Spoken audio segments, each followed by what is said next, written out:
একই ধরনের জঘন্য কোনো রাজনৈতিক ব্যবসা কোনো অরাজনৈতিক ব্যক্তি বা সুশীল সমাজের মধ্যে নিজেকে রেখে রাজনৈতিক ফায়দা হাসিলের জন্য ক্ষমতায় টিকে থাকতে এই ধরনের জঘন্য ব্যবসা করে, তখন সেটাকে আমরা কিভাবে গ্রহণ করব?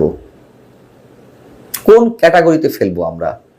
আমি বলছি ডক্টর আসিফ নজরুলের কথা। আমি তার বিষয়ে পরে আসছি, তার আগে একটু জানিয়ে রাখি যে ফিলিস্তিনিদের উপর যে ভয়ঙ্কর নৃশংসতা চলছে, বিভৎসতা ঘটনা হচ্ছে, তার বিরুদ্ধে বিশ্বের বিভিন্ন প্রান্তের বিভিন্ন শ্রেণী পেশার মানুষের প্রতিবাদ জানানোর অধিকার রয়েছে, প্রতিবাদ জানাচ্ছে, কিন্তু সেগুলো তো ভাষা ভিন্ন রকম, অন্যরকম। নিশ্চয় কোনো অবস্থাতে সহিংস হোক সেটি আমরা চাই না এবং এটি হওয়ারও কথা নাই। কিন্তু বাংলাদেশে গত সোমবার বিভিন্ন স্থানে এই ধরনের প্রতিবাদ জানানোর নামে তৌহিদি জনতার ব্যানারে যে ধরনের লুটতরাজ ভাঙচুর চালানো হলো, সেটিকে আমরা বলবো যে ইসলাম রক্ষার আন্দোলন? সেটিকে আমরা বলবো যে মানবতার পক্ষের জয়গান? এবং এগুলো কেন হলো? আবারও ফিরে আসি ডক্টর আসিফ নজরুলের বিষয়ে।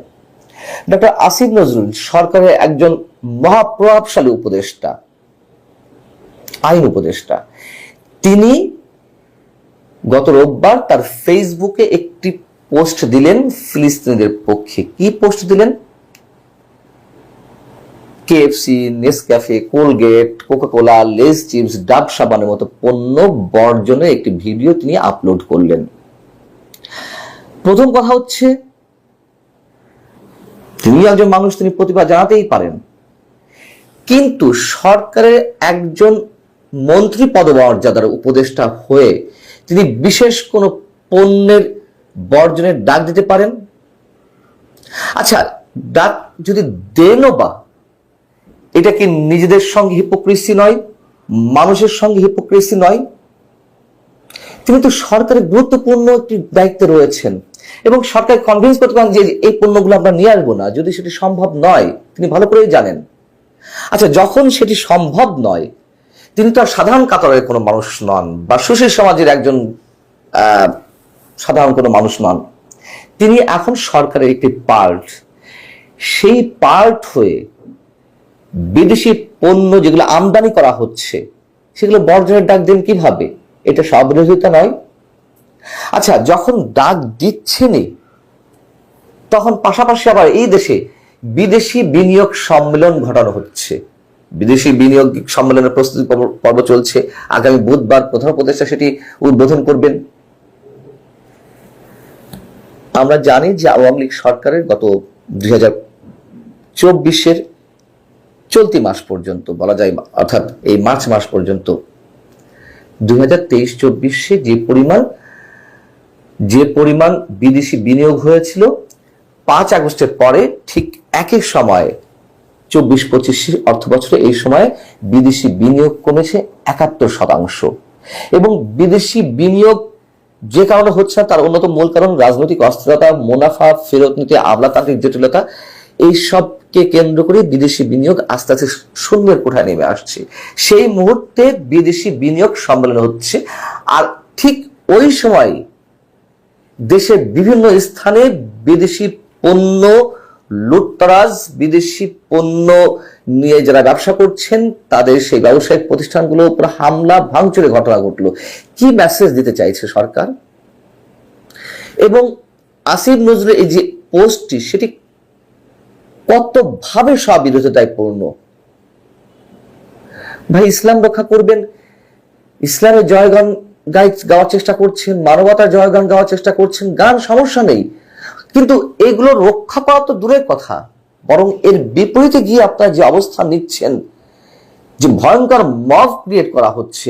আমি যদি বলি বা অন্য কেউ যদি ধরনের মন্তব্য করে থাকেন যে সোমবার যেই মব গুলো ক্রিয়েট করা হলো দেশের বিভিন্ন স্থানে, বাটার শোরুমে, কেএফসির শোরুমে, আরো বিভিন্ন বিদেশি পণ্যের শোরুমে যেভাবে সন্ত্রাসী কর্মকাণ্ড ঘটনা হলো, লুটতরাজ করা, মানে কি অদ্ভুত বিষয়। বিদেশি পণ্য বয়কটের কথা বলছে, আবার তৌহিদি জনতার এই অংশবিশেষ মানুষেরা তারা আবার সেই বিদেশি পণ্যগুলো লুট করছেন ব্যবহারের জন্য। ভিডিও ফুটেজে আপনারা দেখেছেন যে কিভাবে তারা পায়ের মাপ দিয়ে দিয়ে জুতা পর্যন্ত তারা টেনে নিয়ে যাচ্ছে, বাটা শোরুম থেকে লুট করে নিয়ে যাচ্ছে। কি মেসেজ দিবে এগুলো? এবং সিলেট, খুলনা, চট্টগ্রাম, কক্সবাজার, কুমিল্লা, গাজীপুর, বরিশাল এরকম প্রায় 8 থেকে 10টি জেলায় কম বেশি এই ধরনের ঘটনা ঘটেছে। মানুষজন আতঙ্কগ্রস্ত হয়ে পড়েছে, ব্যবসায়ীরা দোকানপাট বন্ধ করে দিয়েছে। কোন ধরনের চিত্র আঁকার চেষ্টা করা হচ্ছে আন্তর্জাতিক বিশ্বের সামনে এই বাংলাদেশকে নিয়ে? এবং এই যে বিদেশি সম্মেলনের কথা বলছিলাম, এটা বিনিয়োগ বোর্ড বা বিডার উদ্যোগেই এই সম্মেলন অনুষ্ঠিত হচ্ছে। বিডার নির্বাহী চেয়ারম্যান চৌধুরী আশিক মাহমুদ বিন হারুন তিনি গণমাধ্যমকে বলছেন, এমন এক সময় যখন আমরা বাংলাদেশকে বিনিয়োগের গন্তব্য হিসেবে তুলে ধরার জন্য একটি শীর্ষ সম্মেলনের আয়োজন করছি, তখন আমাদের দেশবাসীর কাছে এ ধরনের উদাহরণ স্থাপন করা দুঃখজনক। এসব ব্যবসার বেশিরভাগই স্থানীয় বিনিয়োগকারী, কেউ কেউ বিদেশি যারা বাংলাদেশকে বিশ্বাস করতেন, তারা সবাই দেশের তরুণদের কর্মসংস্থানের সুযোগ করে দিয়েছিলেন। যারা এই জঘন্য ভাঙচুর করেছে তারা কর্মসংস্থান সৃষ্টি, অর্থনৈতিক প্রবৃদ্ধি এবং স্থিতিশীলতার প্রকৃত শত্রু। এবং আরো একটি মজার বিষয় আরেকবার উল্লেখ করি, যখন এই ধরনের সন্ত্রাসী কর্মকাণ্ড ঘটছে, লুটতরাজ ভাঙচুর চলছে, ধর্ষণের ঘটনা ঘটছে এবং আরো নানান ধরনের অপকর্ম ঘটছে, সরকারের পক্ষ থেকে বলা হচ্ছে বা সরকারের সহযোগী নানান গোষ্ঠী থেকে বলা হচ্ছে এইগুলো যারা দেশকে অস্থিতিশীল করতে চায় তারা এগুলো ঘটাচ্ছে। তাহলে কারা অস্থিতিশীল করতে চায়?